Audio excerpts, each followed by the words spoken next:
दोस्तों good evening और अभिवादन। पिछले कुछ दिनों से पिछले कुछ 2-3 दिन से एक जो श्रृंखला मैंने आपके लिए चलाई थी और वो थी कि कुछ पाकिस्तानी प्रोग्राम्स को लेकर हम उस पर बात करते थे, उस पर टिप्पणी करते थे, आपको दिखाते भी थे प्रोग्राम को साथ-साथ। स्पेशली उन प्रोग्राम्स के उन हिस्सों को जो हमारे लिए रिलेवेंट होते हैं, उन पोर्शंस को। इसके पीछे एक कारण है, इसके पीछे एक थ्योरी है और वो कारण ये है कि मैं चाहता ये हूँ कि बजाय इसके कि आप पाकिस्तानी प्रोग्राम्स को सब्सक्राइब करें, स्पेशली उन प्रोग्राम्स को जो जिसमें कोई हमारे लिए रेलेवेंट बातें सामने आ सकती हैं। मैं ये चाहूँगा कि उन प्रोग्राम्स को मैं आपके लिए लेकर आऊँ और उन प्रोग्राम्स को आप देखें, हम उस पर यहाँ टिप्पणी भी करें, हम उस पर हम बात भी करें। इसके 2 फायदे, एक एक कि आपको उन तमाम की जो हमसे रिलेवेंट हैं, हमारे देश से रिलेवेंट हो सकती हैं और पाकिस्तान में की जा रही हैं या पाकिस्तानी टेलीविज़न प्रोग्राम्स में की जा रही हैं, उन पर हम बात कर पाएँ और इस सब के बीच में कहीं हम उन पाकिस्तानी प्रोग्राम्स को सब्सक्राइब करके, उनको देखकर, उनको मोनेटाइज़ नहीं कर रहे हैं। मोनेटाइज़ आप समझ रहे हैं कि मतलब आप उनको डॉलर में पेमेंट कर रहे हैं, अनजाने में ही, यू नो। तो हम उनको फ़ायदा क्यों पहुँचाएँ उन लोगों को जो दरअसल जिनको आप सपोला कहते हैं, जिनको आप ये कहते हैं कि ये हमारे दुश्मन हैं, जो हमें भी कहते हैं कि हम उनके रिवायती हरीफ हैं। तो फिर ऐसे में एक बेहतर रास्ता ये है कि हम इन इन प्रोग्राम्स को अपने यहाँ एक मंच पर ऐसे लेकर आएँ, जैसे हम यहाँ लेकर आते हैं और उस पर हम बात करें, टिप्पणी करें और चाहे हम उन पर अपना सबका तज़िया दें, आप भी अपनी बात कहें, मैं भी अपनी बात कहूँ और हम सब उस पर अपनी अपनी एक राय बना पाएँ। और इससे होगा ये कि हम उनके प्रोग्राम्स में भी नहीं जाएँगे, येट हम उनके प्रोग्राम्स को देख रहे होंगे, उनकी इन्फॉर्मेशन ले रहे होंगे और उस इन्फॉर्मेशन को के साथ में अपनी पॉलिसी उस तरह से बना रहे होंगे या अपने ख़यालात उस तरह से बना रहे होंगे, जैसे हमें बनाने चाहिए। ये रही वो बात। तो हुआ क्या है कि इस बीच में मुझे जो आपको बताना था कल हुआ, वो ये कि आईएमएफ ने जहाँ पाकिस्तान ऑलरेडी पहुँचा हुआ है अपने 6 से 8 बिलियन डॉलर की अगेन कटोरा लेकर वो उस कटोरे में अभी क्या आएगा, क्या नहीं, कोई नहीं जानता। हालाँकि मैं आपको कह चुका हूँ ये बात कि उम्मीद यही है कि आईएमएफ उनको देगा बिकॉज़ आईएमएफ भी उनके चंगुल को नहीं छोड़ना चाहता, अपने चंगुल से नहीं निकलने देना चाहता। और दूसरी बात आपके पास भी कोई रास्ते हैं नहीं। मैंने कल भी आपको जो कमरशिमा वाला प्रोग्राम दिखाया था जिस पर मैंने बात की थी कि भाई चाइनीज़ टेक्नोलॉजी आपको चाहिए नहीं, चाइनीज़ टेक्नोलॉजिकली कैपेबल नहीं है आपको घुस देने के लिए। मुफ्त के ग्रांट वो देते नहीं।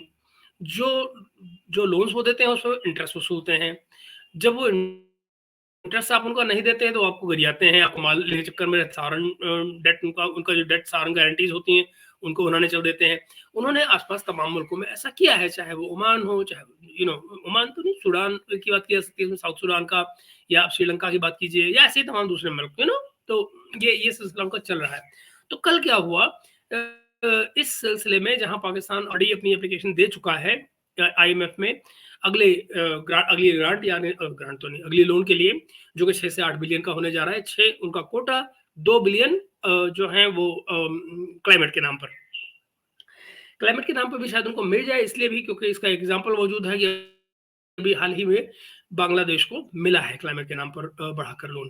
दूसरी तरफ ये भी कि जो बचता है इसका इजिप्ट वाला आप देखिए, तो इजिप्ट ने भी चूँकि दोनों इकोनॉमी सेम है कि इनके इनके ट्रैक रिकॉर्ड भी लगभग सेम है, तो आप पाएँगे कि इजिप्ट के साथ उनका कंपेरिज़न किया जाता है। इजिप्ट ने भी अभी 8 बिलियन का लोन लिया है। तो माना ये जा रहा है कि अगर सेम ट्रैक लगाया जाता है, तो शायद मतलब मुझे ऐसा लगता है कि जनरली आईएमएफ बड़ी टेक्निकली काम करता है, यू नो, कि बड़े मशीनी अंदाज में काम करता है। इन द सेंस कि अगर एक मुल्क के साथ एक अमाउंट दिया गया है, उस पर जो शर्तें लगाई गई हैं, जनरली वो दूसरे पर भी वही शर्तें लगाते हैं।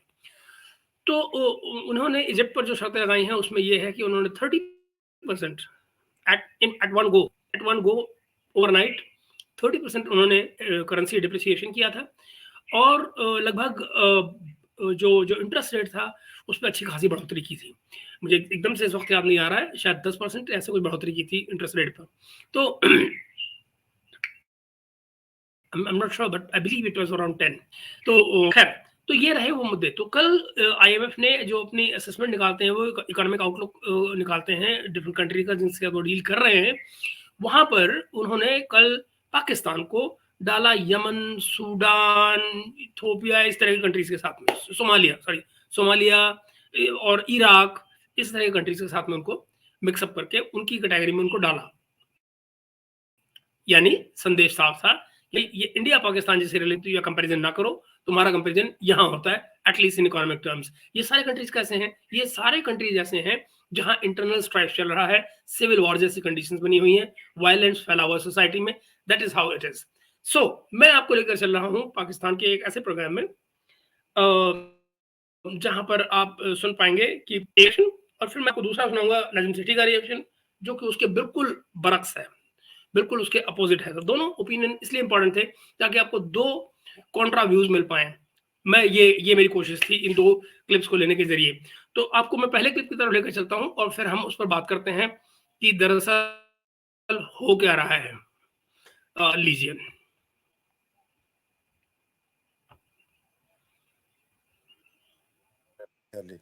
वो सर ये है कि हम कुछ और नैरेटिव बिल्ड करने की कोशिश कर रहे हैं, जिन्होंने पैसे देने हैं वो कुछ और नैरेटिव की बातें कर रहे हैं। मुझे कोई बात समझ नहीं आई। एक मैं आपके सामने एक रिपोर्ट जो है वो रखना चाहता हूँ, फिर आप बताएं कि किस तरह से आप इसको देख रहे हैं। जनाब अली, IMF को जिस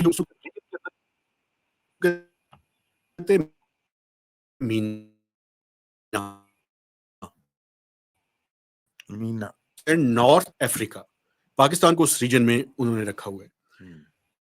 अच्छा, उन्होंने एक रिपोर्ट कल जारी की सर वाशिंगटन में। वो रिपोर्ट में पाकिस्तान को उन ममालिक की सफ में ला के खड़ा कर दिया है कि जिन ममालिक में कॉन्फ्लिक्ट्स हैं, यानी तनाज़ात हैं, वॉर टॉर्न कंट्री है वो, उसके नतीजे में और कॉन्फ्लिक्ट्स हैं, और मैक्रो इकोनॉमिक रिफॉर्म्स जो हैं वहां पे। इससे पहले कि हम इस तरफ बढ़े कि कौन कौन से ममालिक या कौन कौन से मुल्कों के साथ में पाकिस्तान को रखा गया है, ये जो आपके राइट हैंड पे है मेहताब हैदर साहब, ये जियो टीवी में काम करते हैं, पाकिस्तान के सीनियर इकोनॉमिक रिपोर्टर हैं, और बिल्कुल मतलब ऑन ग्राउंड उनकी जानकारी रहती है, बड़े ही ऑनेस्ट ओपिनियन सामने रखते हैं। तो इसलिए मेरे लिए इनका ओपिनियन और इनके ओपिनियन से मैं शुरुआत इसलिए कर रहा हूँ ताकि आपको ज़मीनी हकीकत पता रहे। उसके बाद में आपको दूसरा भी सुनाऊंगा, वो होगा जो प्रोपेगेंडिस्ट किस्म का है, और वो उनको आप जानते हैं, नंद सेठी को आप जानते हैं, तो उनकी तरफ चलेंगे अपन। तो अभी जरा वो सुनिए जो ग्राउंड रिपोर्ट है, ताकि आप सच्चाई से वाकिफ रहें और फिर हम आगे की बात करें।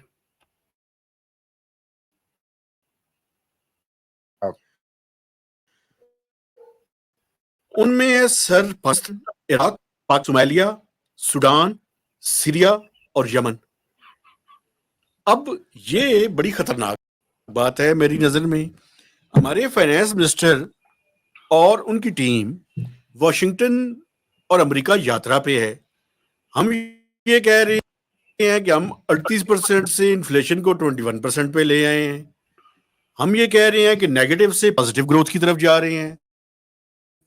हम ये कह रहे हैं कि मुल्क में पॉलिटिकल ट्रांजिशन हो चुकी है और इन्वेस्टमेंट। ये रिपोर्ट कुछ और है, और मिनिस्ट्री ऑफ फाइनेंस की नाकामयाबी के बारे में कोई रिपोर्ट लिखते हैं तो उसका ड्राफ्ट शेयर किया जाता है, और अगर ड्राफ्ट शेयर नहीं भी हुआ तो ये बड़ी अजीब बात है। अगर शेयर हुआ है तो ये मिनिस्ट्री ऑफ फाइनेंस की नालायकी और क्या इनकैपेबिलिटी के बारे में। नहीं, ये अभी देखिए क्या सा रही है ना, अभी ये क्या सा रही, क्या मतलब है? ये रिपोर्ट शाया हो चुकी है। नहीं, ये 24 की इसकी रिपोर्ट है, 24 की है। ये लेटेस्ट उनकी रिपोर्ट आती है जब वो करते हैं ना, इकोनॉमिक आउटलुक देते हैं, वो देते हैं, लेकिन आपको पता है सुन लेना सर, रिपोर्ट्स की जो प्रिपरेशन होती है वो बहुत पहले हो रही होती हैं, वो लैग होता है वो 3-4-6 महीनों का, वो इशू आगे जाके होती है। ठीक है, 3 से 6 महीनों का लैग होता है। लेकिन आपने डेफिनेटली ड्राफ्ट आपसे मोस्ट लाइकली शेयर किया गया होगा या किया जाना चाहिए, ये होता है ये, लेकिन ये ऐसे ना करें, ये SOP है, शेयर करते हैं, वो शेयर कर। जरा ध्यान रखिएगा, SOP है, शेयर करते हैं। दैट मीन्स IMF जब इकोनॉमिक आउटलुक इन कंट्रीज का जिनके साथ वो डील कर रहा है, वो कोई अपनी उनके लिए रिपोर्ट साया करता है, जारी करता है, तो वो हमेशा इन अपनी रिपोर्ट्स को उन कंट्रीज के साथ में पहले शेयर करता है। अगर कोई ऑब्जेक्शनेबल चीज आपको नजर आती है तो आप बेसिकली उस पर ऑब्जेक्ट करते हैं या बोलते हैं या अपना आइडिया शेयर करते हैं उनके साथ में। यहाँ पर वो सब नहीं किया गया है। मैं आपको बार बार इसको अंडरलाइन क्यों कर रहा हूँ, इस बात को आप याद रखिएगा, ये आपके तब काम आएगी जब आप नजर बैठिए सुनेंगे। तो जरा गौर से इनको सुनिएगा।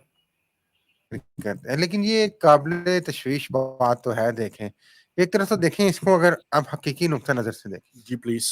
इसमें तो कोई शक नहीं, जो पाकिस्तान के हालात हैं हम्म, जमीनी,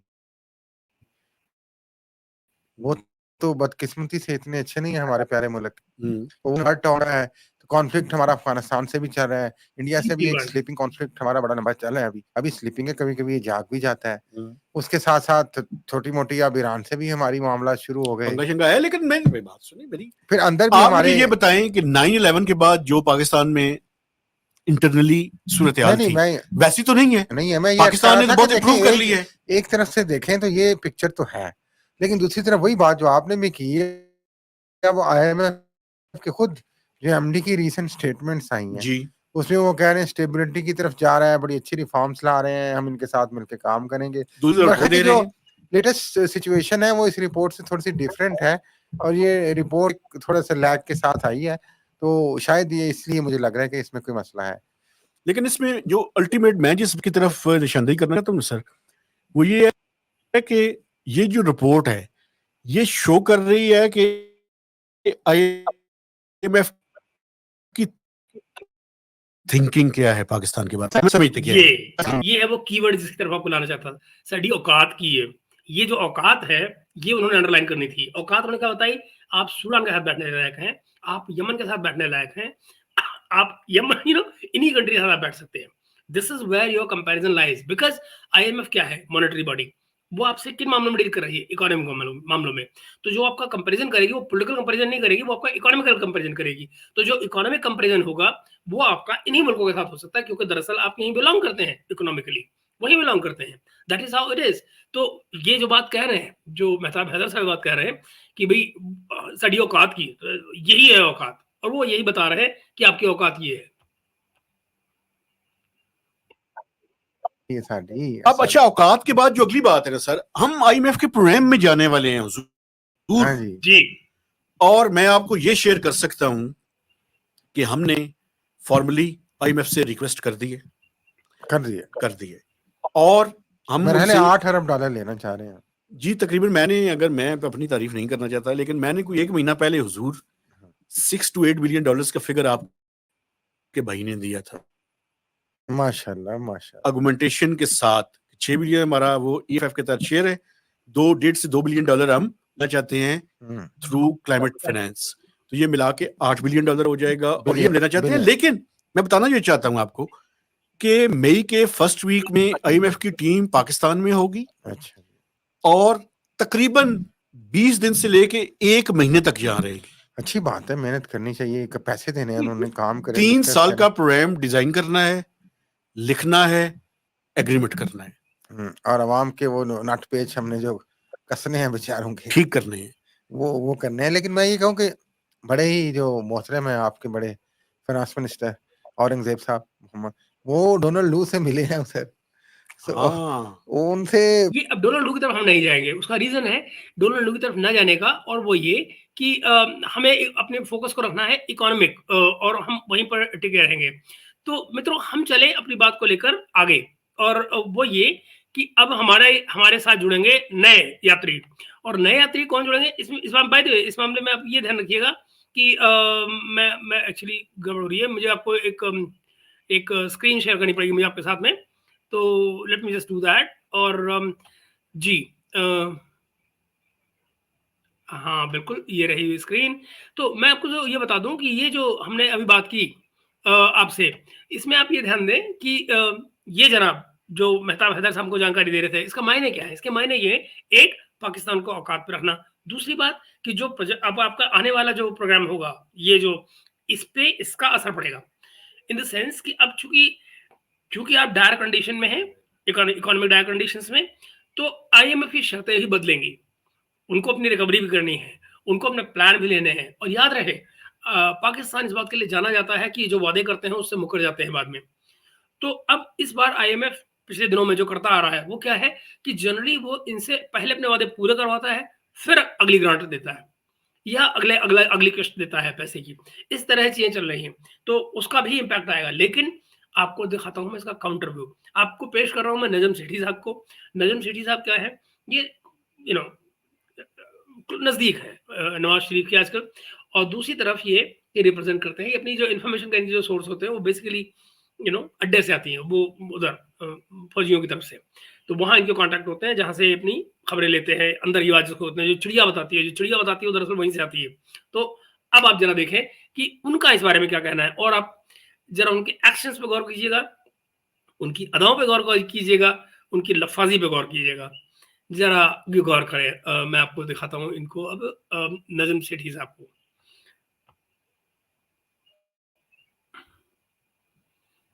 में जब पाकिस्तान की इकोनॉमी के बारे में कहा जा रहा है कि कुछ अच्छा परफॉर्म करना शुरू हुई है, सख्त फैसले लिए, अवाम के ऊपर ही बोझ आया। But at the same time जो IMF है वो साल 2024 के पाकिस्तान को उन मुल्कों के साथ शामिल कर रहा है जहां खाना जंगी और बहुत से और उसमें इराक है, सोमालिया है, सूडान है, शाम है और यमन है, सब पाकिस्तान जा रहा है। हम पाकिस्तान की की बहाली कोशिशें देखते हैं तो वो एक तरफ है और IMF के ये हाथ एक तरफ है। हम किस पे यकीन करें? अच्छा किया ये बात की, क्योंकि एक अखबार में इसको बड़ी बढ़ा चढ़ा के इस इशू को हाईलाइट किया, मगर ये इतना बढ़ा चढ़ाने की जरूरत नहीं थी इसकी। मैं बताता हूँ क्यों। ये एक जरा सोचिए, ये बढ़ा चढ़ाने की जो जरूरत है ये क्या होती है? एक IMF ने आपके बारे में रिपोर्ट दी है, आपको एक सर्टेन ग्रुप ऑफ कंट्रीज के साथ में क्लब किया है। इसमें अगर आदमी अलार्म नहीं होगा, जैसे मेहताब हैदर साहब अलार्म हो रहे थे, अगर अलार्म नहीं होगा तो आदमी क्या होगा?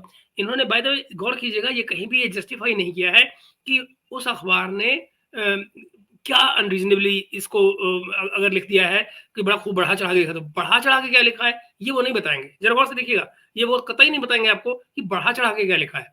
दरअसल अखबार ने वही लिखा है जो छपा है रिपोर्ट में, लेकिन उस बात को नजर वो ब्लेम कर रहे हैं अखबार के ऊपर, फिर वो ब्लेम करेंगे IMF पे, फिर वो ब्लेम करेंगे किसी लड़के पर। जरा गौर कीजिए। रिपोर्ट शायद हुई जिसमें IMF तारीफ कर रही है पाकिस्तान की कि पाकिस्तान ने जो रिफॉर्म्स किए हैं और जो इनिशिएट किए हैं वो सही रास्ते पे चल रहे हैं और इंशाल्लाह ये आगे जाके बेहतरी आएगी। अच्छा, तो यहाँ तो तारीफ होगी, मगर एक फुटनोट में, मेन रिपोर्ट में नहीं, फुटनोट होता है कि इस परिभाषा पे गौर कीजिएगा जो ये फुटनोट की दे रहे हैं। मतलब फुटनोट आप भी जानते हैं, मैं भी जानता हूँ, हर पढ़ने लिखने वाला आदमी जानता है कि फुटनोट कोई भी एक डिस्क्रिप्शन जो ऊपर दी गई है उसके या तो सोर्स को नीचे हाईलाइट कर रहा होता है या कि उस चीज को डिस्क्राइब कर रहा होता है कि दरअसल वो कहाँ से आती है, उसका कॉन्टेक्स्ट क्या है, इन चीजों को डिस्क्राइब करता है। तो बेसिकली वो कोई बेमतलब की चीज नहीं होती है। अगर बेमतलब की चीज हो तो शायद उसको देने का कोई मायने ही ना हो, फिर उसको किताब के आखिर में आप कहीं रेफरेंस में भी दे सकते हैं। लेकिन फुटनोट पे आप इसीलिए देते हैं क्योंकि वो सेम पेज पर आपको पता लग जाता है कि इस चीज का ये कॉन्टेक्स्ट है और मुझे इस चीज को कैसे समझना है। मगर नजम सेठी साहब फुटनोट की मीनिंग को ही बदल देते हैं, वो उठा के उसको कचरा बना देते हैं। फुटनोट कोई चीज होती ही नहीं है, फजूल है, ध्यान मत दो, पढ़ो ही मत, आगे देखो।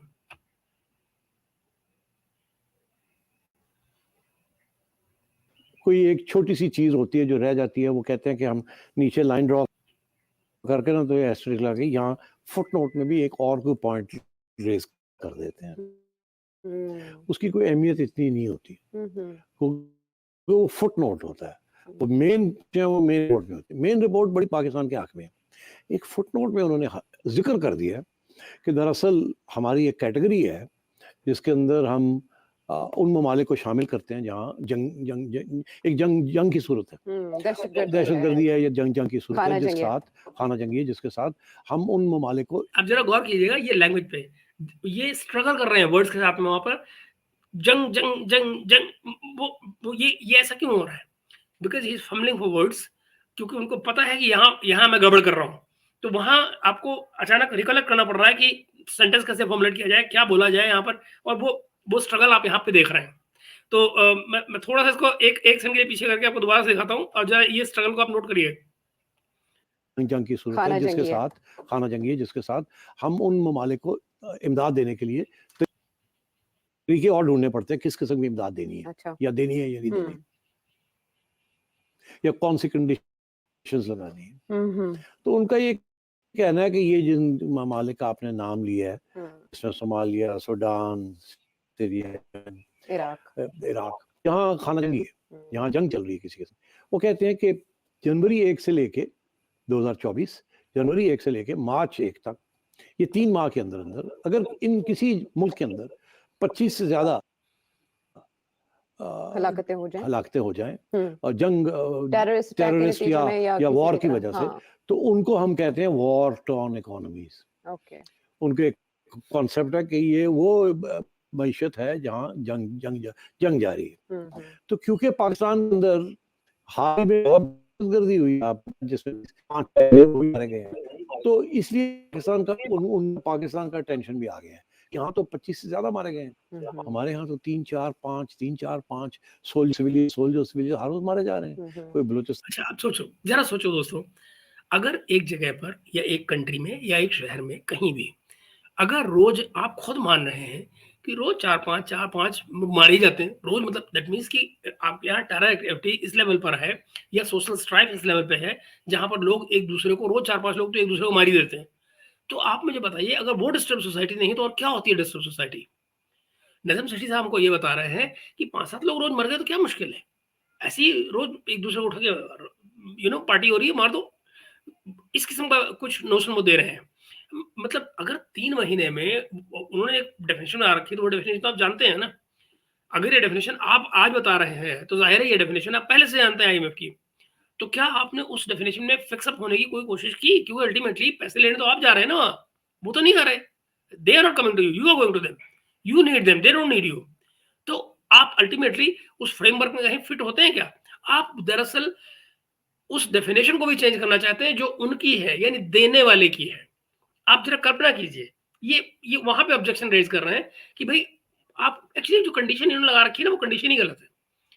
मतलब अपने यहाँ जो हो रहा है वो गलत नहीं है, दरअसल कंडीशन की प्रॉब्लम है ना कि उन्होंने एक नोशन बना रखा है, एक डेफिनेशन बना रखी है कि 3 महीने में 25 लोग मर गए तो वार रन नहीं कर रहे हैं। वो कह रहे हैं वो बेसिकली इन ए वे, अगर आप लफाजी से बोल रहे हैं तो वो कहना ही चाह रहे हैं कि वो सोसाइटी वायलेंस ड्रिवन है, वो सोसाइटी में वायलेंस ड्रिवन सोसाइटी है वो।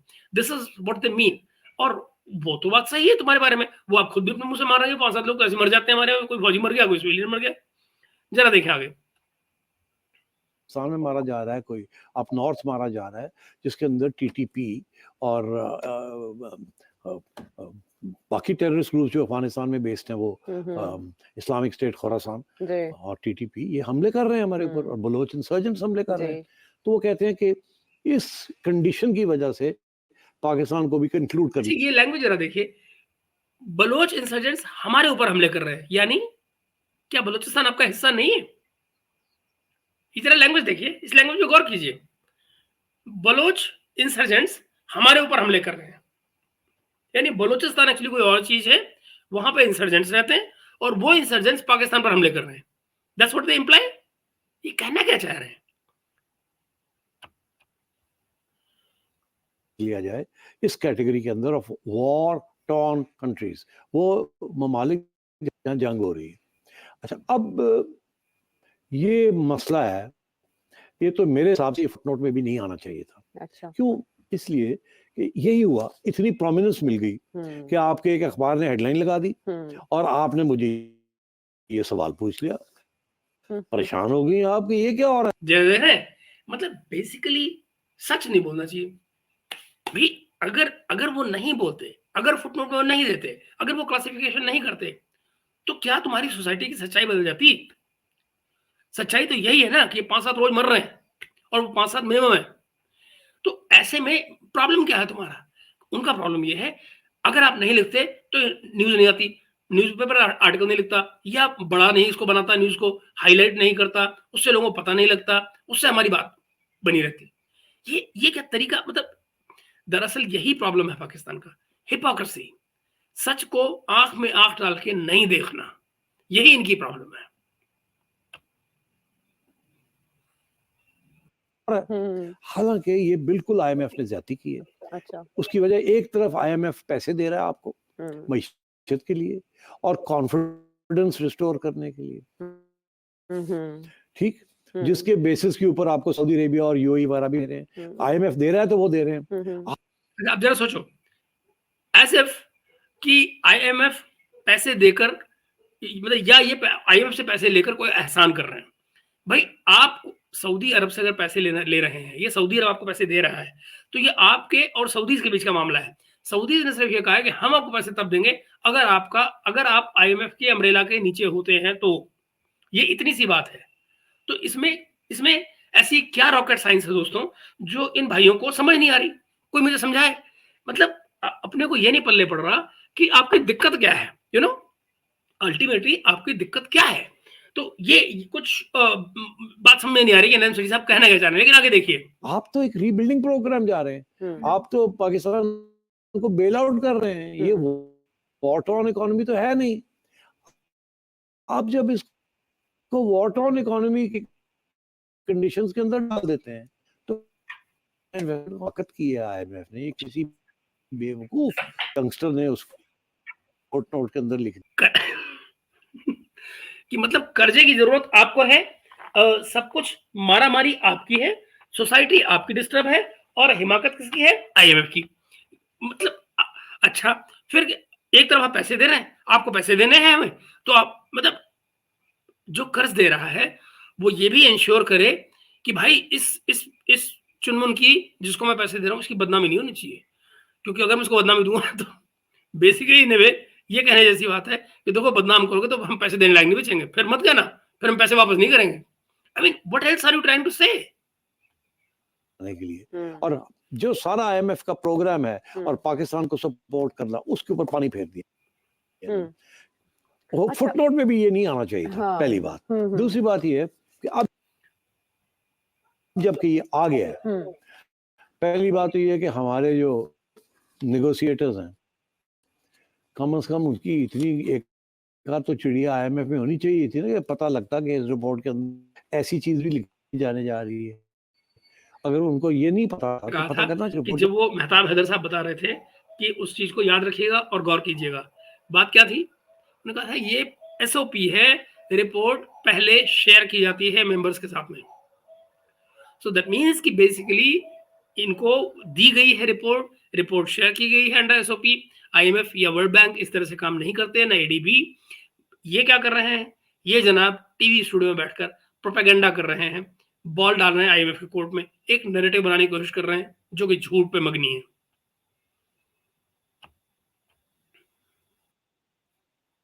जो आ रही है, इसके अंदर कोई ऐसी चीज इंप्रेशन क्या देगी? क्या इसके अंदर कोई ऐसी चीज तो नहीं है जो गड़बड़ हो जाएगी? इनको कोई इल्म नहीं था, इन्होंने कोई इंटेलिजेंस गैदरिंग नहीं की। चले इंटेलिजेंस गैदरिंग की, नहीं हुई, अब आ गया। ये क्या होता है इंटेलिजेंस गैदरिंग की? मतलब ISI भेजोगे वहां पे? IMF में आप ISI बिठाओगे क्या? It's a bloody transparent body. आप IMF की साइट पे जाइए, कोई डॉक्यूमेंट वो रिलीज करते हैं, साथ ही साथ उनकी वेबसाइट पे पड़ा हुआ होता है। You can check it minute by minute कि IMF से डॉक्यूमेंट कैसे इशू हो रहे होते हैं। और ये क्या करें? इंटेलिजेंस। अरे यार, अब तो अभी प्रोटेस्ट लॉन्च करनी चाहिए ना। अभी they have to take it up कि यार ये क्या आपने कर दिया। We strongly object to this, and this is counter to the IMF program जो आपने इनिशिएट किया। इससे तो ऐसा लगता है जैसे पाकिस्तान तहरीक इंसाफ जो कह रही है। अब जरा सोचें, it's counter to the IMF program that you have launched.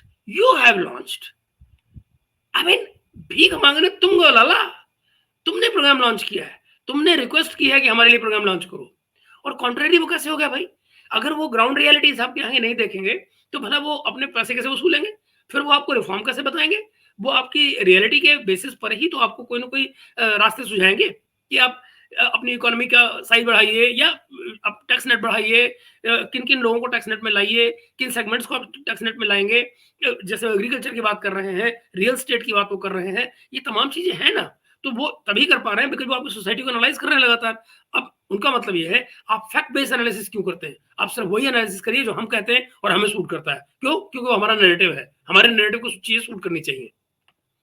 Stabilization है ही नहीं तो इन्वेस्टमेंट कैसे तो आएगी? ये तो इसीलिए तो अब तहरीक जो है उसको उठाएगी इस बात को कि जी देखिए, एक तरफ वो आपको पैसे दे रहे हैं, दूसरे कह रहे हैं आपको पैसे काबिल ही नहीं है कि आप पैसा इस्तेमाल करें। अच्छा दोस्तों, एक बात बताइए, ये तो सच है कि वायलेंस यहाँ सोसाइटी में फैला हुआ है, पॉलिटिकल इंस्टेबिलिटी फैली हुई है, इसमें कोई क्वेश्चन मार्क तो नहीं है भाई। अभी अगर आप परसों का प्रोग्राम देख लीजिए आप, इन्हीं नजम सेठी का, यही नजम सेठी परसों अपने प्रोग्राम में कह चुके हैं ये सरकार पता ही नहीं कब गिर जाए, और इस बात को लेकर प्राइम मिनिस्टर और उनकी पार्टी परेशान है।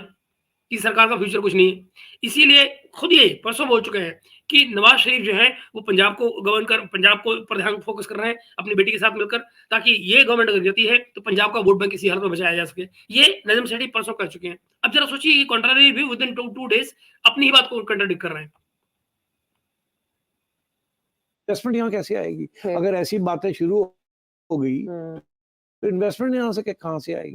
कौन है इस वक्त इन्वेस्टमेंट करेगा? तो आपके इन्वेस्टमेंट लेकर आए, ये प्रॉब्लम आईएमएफ की तो नहीं है, ये तो प्रॉब्लम आपकी है कि अपने इन्वेस्टमेंट लेकर आए, चाहे आप सऊदी से लेकर आए, चाहे आप यूएई से लेकर आए, चाहे आप कतर से लेकर आए या काले कुत्ते से लेकर आए। पर सवाल ये है कि ये काम तो आपका है भाई, ये कंट्री आपका है, उसको चलाने वाले आप हैं, उसको मुनाफा आप कमाएंगे, उसको खाने वाले आप हैं। तो आप जरा सोचिए कि ये अपना बोझ दूसरे पर डाल रहे हैं फॉर नो गुड रीजन।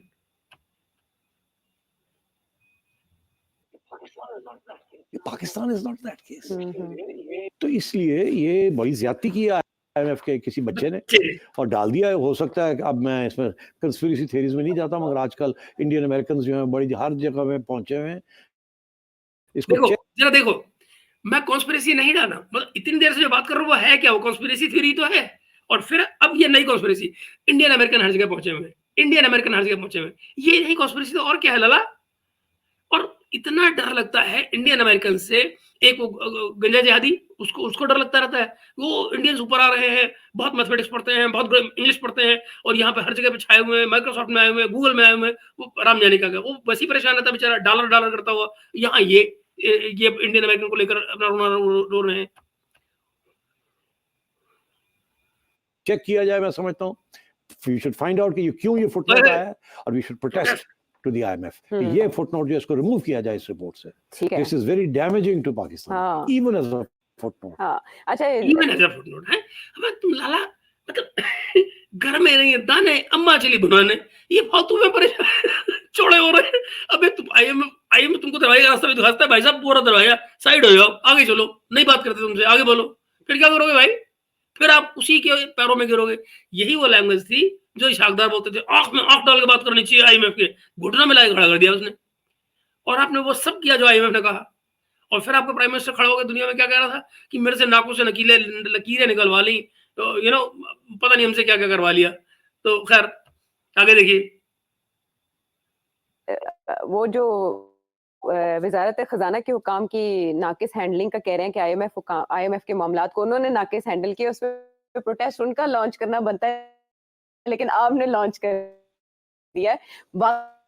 ये अच्छा कहते हैं किसी चीज की हैयत और उसकी असल हालत से ज्यादा इंप्रेशन बहुत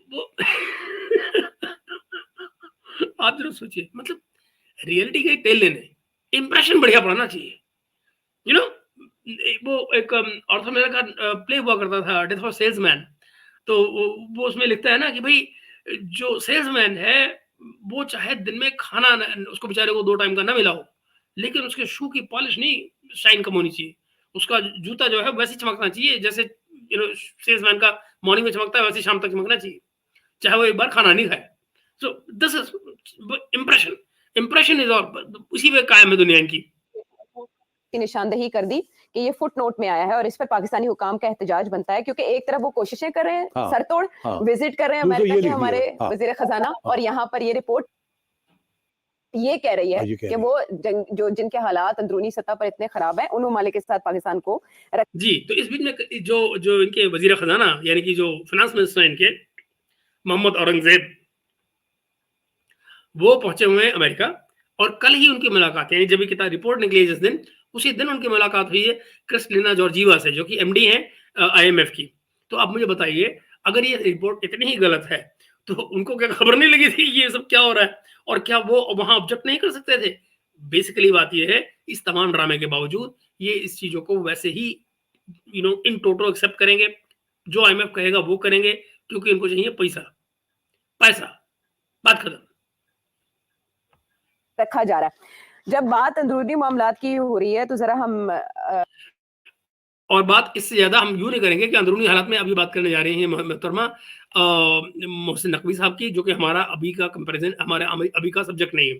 तो मित्रों, मैं आपको दरअसल दिखाना ये चाह रहा था इस सारे मुद्दे में कि कैसे ये झूठ की दुनिया पर अपनी अपनी इमारत खड़ी कर रहे हैं।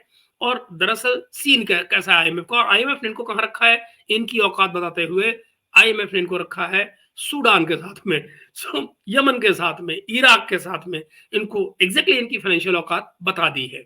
उनको इससे कहीं ना कहीं मैसेज ये भी जाता है कि कम से कम अपने आप को इकोनॉमिकली या किसी और तरह से आप कम भारत से कंपेयर ना करें। आप भारत और पाकिस्तान, ये जो ब्रैकेट पहले बना करता था इंडो पाक, वो खत्म हो चुका है ब्रैकेट बहुत पहले। रियलाइजेशन को हो या ना हो, पर वो ब्रैकेट बहुत पहले टूट चुका, खत्म हो चुका। अब आप बनते हैं एफ पैक, अब आप उस ब्रैकेट में आते हैं एफ पैक, अफगानिस्तान से ना, इंडिया से नहीं। मित्रों, आपके कमेंट्स का इंतजार रहेगा, दीजिएगा जरूर इस पर, और अपने अपने व्यू का भी कीजिएगा इस पर। हम अपनी बहस भी इसी मुद्दे पर यहाँ जारी रखेंगे इसके कमेंट सेक्शन में। और उसके साथ ही आप में से जिन लोगों ने सब्सक्राइब न किया हो चैनल को, तो सब्सक्राइब कीजिएगा, वीडियो को लाइक एंड शेयर कीजिएगा। हम लोग जुड़े रहेंगे आने वाले वीडियो के साथ, जो कि इसी शाम में बहुत जल्दी आप तक पहुंच रहा है। एक्चुअली ये वीडियो मैंने दिन में रिकॉर्ड किया था पहले भी, लेकिन उसमें कुछ ऑडियो ग्लिचेस आ रहे थे इन दोनों ऑडियोज में, और वो इतने ज्यादा थे, आई थिंक कुछ इंटरनेट का इशू था जिसकी वजह से कि मुझे उसको डिलीट करके और दोबारा रिकॉर्ड करना पड़ा। दैट इज वाई ये मैंने अब इसको फ्रेशली रिकॉर्ड किया है, ताकि आपको मैं इसको प्रॉपरली दे पाऊँ और सुनने में अचकचा नहीं लगे, देखने में अचकचा नहीं लगे। ये है हालात। तो हम लोग मिलते हैं अगले वीडियो में, तब तक के लिए अलविदा।